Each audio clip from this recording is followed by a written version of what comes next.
molesting children wants to slip into a hole somewhere and pull it in after him. Instead, David Ferry had warrants issued for the police officers who arrested him. We discovered that arrest warrants were put out for us. Arrest warrants for myself and other men who had been on the raid at his home. And it was a big shock to me to find that he had secured arrest warrants for our arrests. It was a frightening moment for me because I couldn't imagine having done anything wrong, and to have a search warrant out for me, an arrest warrant out for me was somewhat terrifying. But it went on for a number of days, the fright and the fear and the intimidation that I felt. Couldn't believe it. It's never happened before, anything like that, you know. I figured he had to know somebody, and that's the only thing I could figure. He had a little power. That here was a man with incredible power. He had some power somewhere to do this to us. And we were, as I said, 40 years ago, we were young, naive young men. We didn't quite understand what was happening to us. But the thought occurred to me that he had a CIA connection. It did occur to me, and I had really no idea where it was coming from. But I knew it was some incredible force behind him, helping him. What happened next was even more bizarre. As the time went on, I started getting phone calls from Cubans who claimed that they were head of the Cuban Revolutionary Front here in New Orleans. And on one occasion, I was told that they could deliver runaway boys for me. This was from the Cubans. If we would promise not to prosecute Captain Ferry. In America, when you work for the CIA, being connected means never having to say you're sorry, as we will now see in the budding career of the young Barry Seal. This man, Joe Nettles, was a kind of second father to the young Barry. I met Barry Seal when I was out there taking flying lessons with Ed Dufford. And Barry was out there all the time. And Barry, he was a senior in high school. I said, Barry, what you going to do when you get out of high school? So I'm going to work for you. I said, you ain't working for me. You're going to college. So he said, Joe, I'm fixing to make $200,000. I said, what you going to do, rob a bank?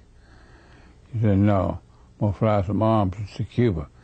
I said, you're going to fly to the penitentiary. Where you going to fly to? Barry's arrest with a plane load of weapons, we learned, had taken place in the tiny town of Longview, Texas.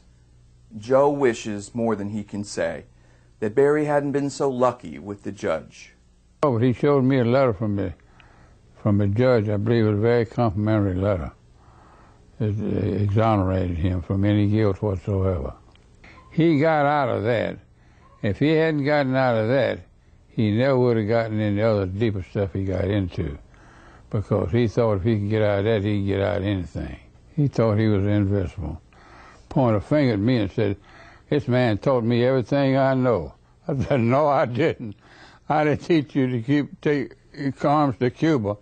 He just laughed. He laughed at everything. Invincible is, of course, just another way of saying above the law. This arrest is just the first of at least 4 separate arrests during Barry Seal's spook career, which we uncovered that have never before been reported. Charlie Montgomery was recruited by Barry in the same way he himself had been recruited by David Ferry. I met Barry in the summer of '68. I was 11 years old. And it was one of those things where I was the monotonous kid that he couldn't get rid of. So he had to take me in. I was free to roam the neighborhood, and he had a helicopter parked in the front of his house on a trailer, so there was an obvious attraction to an 11-year-old kid who wanted to be around aircraft.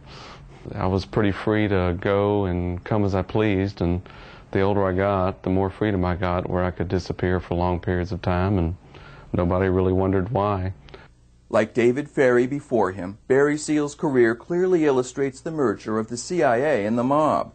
It was a late evening one night, probably 10, 11 o'clock. We were at the aircraft company, and this is one of the very few times I've seen Barry nervous. Very rarely was he nervous. And he asked me to go to work for an organization that had been around me, and I'd worked around a lot of the people, and they felt like they liked my work and I would be good for them. But it was a very big commitment. It was much later, after the things started coming out, I had all kinds of suspicions.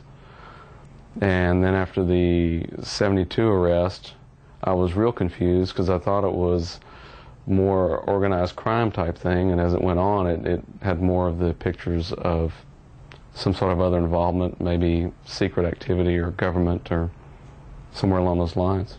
It was very clear that there was no turning back once you cross that boundary. It was a permanent decision. We were interested in importing shrimp into the New York area from Panama, which could have been and would have been very lucrative.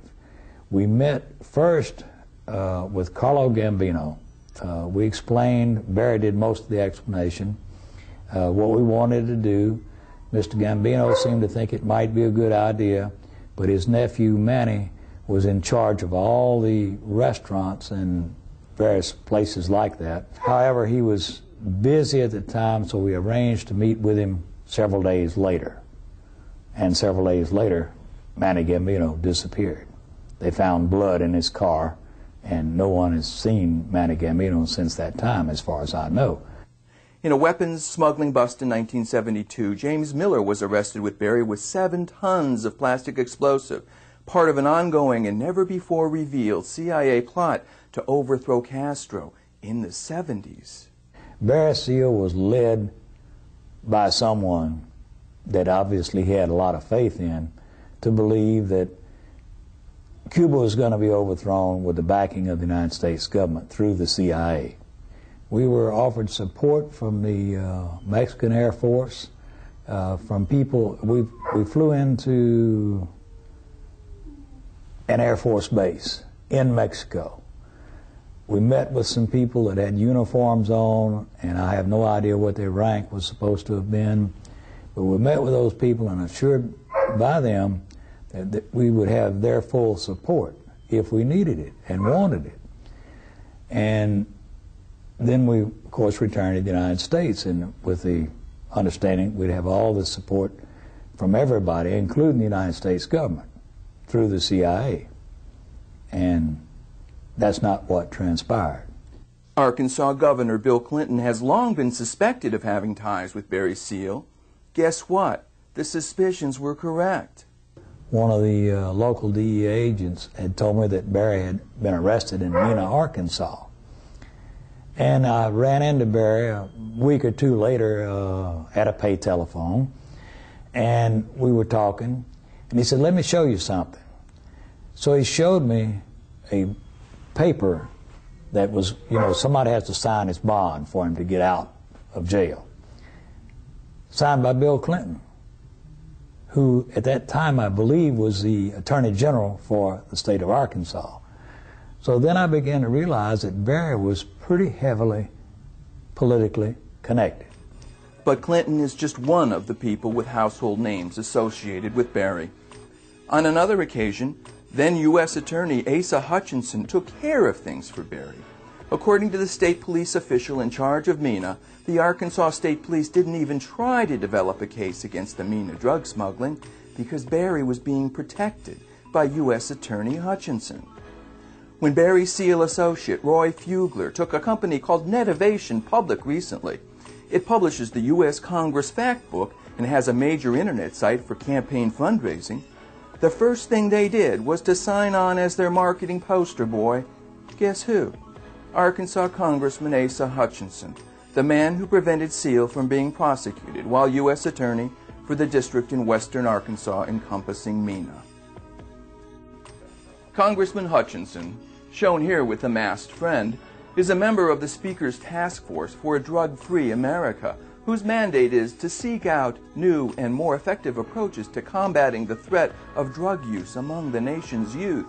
He also somehow found the time to present the case to the Senate for the impeachment of Bill Clinton, where he urged the senators in his closing argument to let justice roll down like mighty waters. Were that to happen, we would urge the congressman not to wear his good suit that day, because we suspect both he and Clinton might get awfully wet. So here then, is the Mina scandal's big dirty secret. Barry Seal was no accident. He didn't just stumble onto Mina, nor did he just happen to luck into his eventual career.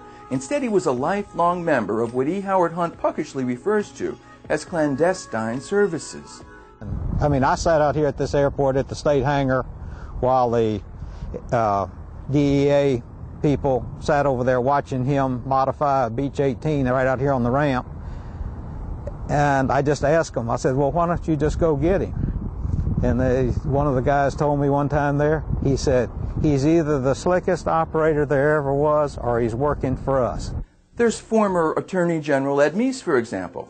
Top IRS investigator Bill Duncan was prevented from testifying to Congress about what he knew about a $400,000 bribe which Barry paid Ed Meese. And then, of course, there's Oliver North. At this Baton Rouge restaurant, witnesses told us, North was seen with Barry